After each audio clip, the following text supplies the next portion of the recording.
أعوذ بالله من الشيطان الرجيم. بسم الله الرحمن الرحيم.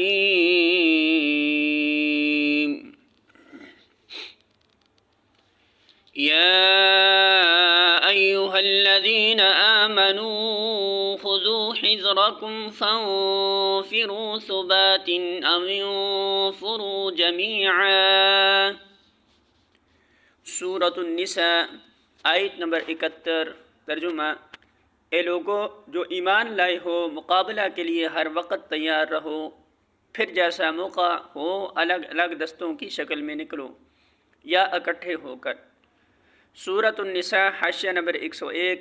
واضح رہے کہ یہ خطبہ اس زمانے میں نازل ہوا تھا جب احد کی شکست کی وجہ سے اطراف و نواح کے قبائل کی ہمتیں بڑھ گئی تھیں اور مسلمان ہر طرف سے خطرات میں گر گئے تھے.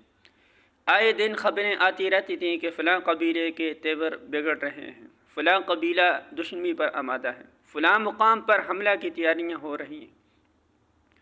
مسلمانوں کے ساتھ پے در پے غداریاں کی جا رہی تھیں. ان کے مبلغین کو فریب سے دعوت دی جاتی تھی اور قتل کر دیا جاتا تھا. مدینہ کی حدود سے باہر ان کے لیے جان و مال کی سلامتی باقی نہ رہی تھی.